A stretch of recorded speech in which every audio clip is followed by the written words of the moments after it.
Hello students, आज हम देखेंगे जेन ऑस्टिन की एक और नॉवेल की समरी सेंस एंड सेंसिबिलिटी, जो कि पब्लिश हुई थी 1811 में। तो यहाँ पर सेंस और सेंसिबिलिटी जो नाम रखे गए हैं, नॉवेल का जो नाम है वो दो चीज़ों को दर्शाता है। सेंस जो है उसका मतलब है कॉमन सेंस, और सेंसिबिलिटी का मतलब है इमोशनैलिटी, बहुत ज़्यादा इमोशंस में बह जाना और इमोशनल होकर काम करना। तो यहाँ पे जो सेंस है वो एलिनोर डैशवुड को दर्शा रहा है। जो एलिनोर डैशवुड है वो पूरी कॉमन सेंस से भरी हुई लड़की है और हर चीज़ कॉमन सेंस से सोचकर करती है। और दूसरी जो बहन है मैरियन डैशवुड, वो इमोशनैलिटी यानी बहुत ही ज़्यादा एक कह सकते हैं एक इमोशनल फूल है और अपने इमोशंस में बहकर काम करती है। तो जो दो वर्ड्स हैं टाइटल में वो दो बहनों को दर्शा रहे हैं, एलिनोर डैशवुड और मैरियन डैशवुड। बाकी के कैरेक्टर्स एक बार देख लेते हैं। हेनरी डैशवुड फादर हैं। जॉन डैशवुड फैमिली का बेटा है। वो हेनरी डैशवुड की पहली पत्नी का बेटा है, लेकिन okay, the son of Henry Dashwood by his first wife. तो हेनरी डैशवुड जो फादर हैं उनकी दो शादियां हुई थी। जो पहली पत्नी थी उनका बेटा है जॉन डैशवुड, ओके। और जो ये जो लड़कियां हैं वो सेकेंड मैरिज से, हेनरी डैशवुड की सेकेंड मैरिज से वो सारी लड़कियां हैं। Next Fanny Dashwood, wife of John Dashwood. तो ये जो जॉन है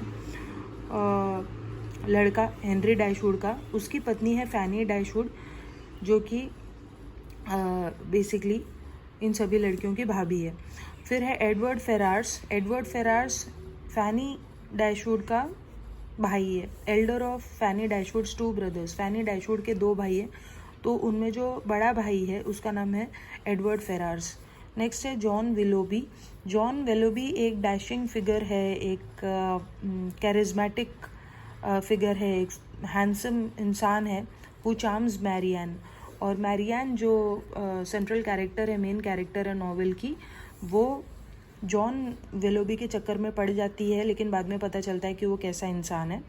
सो जॉन विलोबी और मैरियन के टेस्टेस का मतलब हुआ हॉबीज़ वगैरह सिमिलर है, सेम है, और इसलिए भी वो लोग एक दूसरे के लिए अट्रैक्ट हो जाते हैं।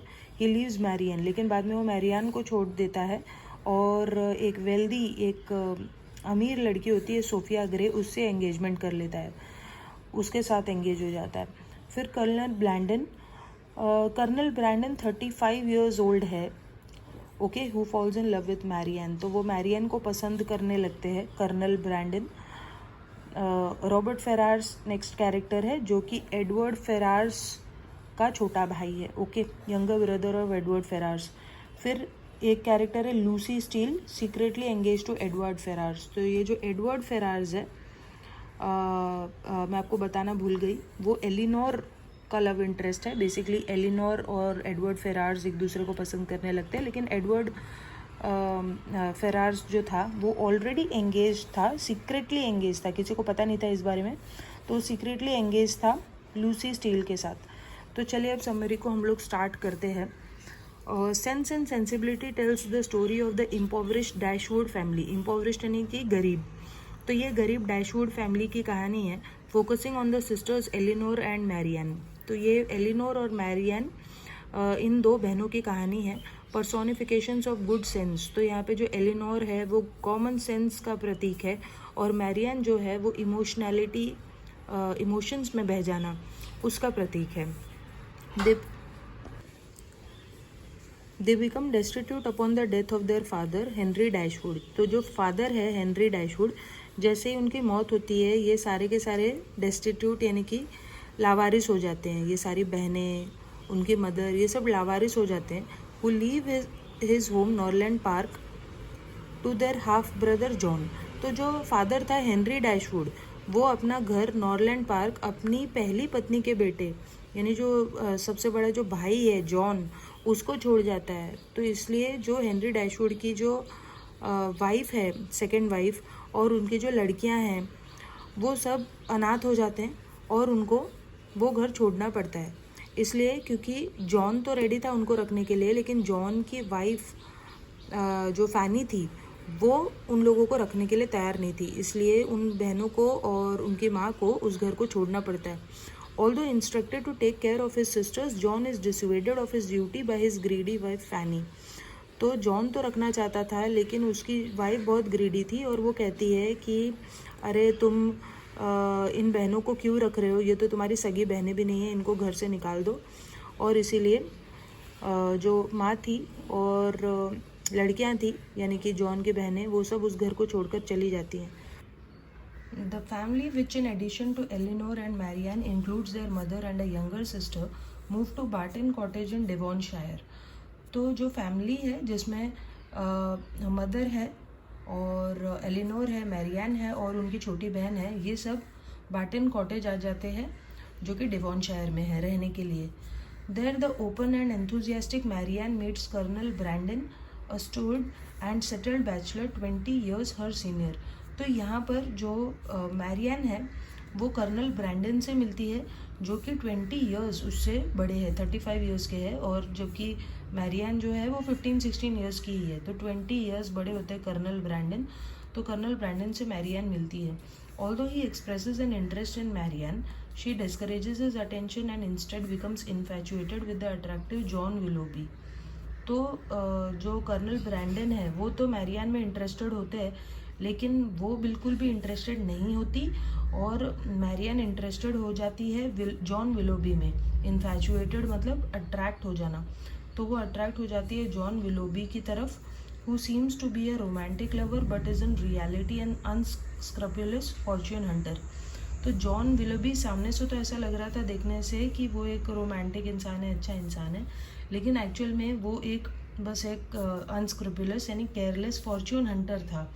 यानी उसे तलाश थी कि वो किसी ऐसी औरत के साथ उसकी शादी हो जाए जिसके पास खूब सारा पैसा हो। तो उसे ऐसी औरत की तलाश थी। तो मैरियन के साथ वो जस्ट टाइम पास कर रहा था। He deserts Marianne for a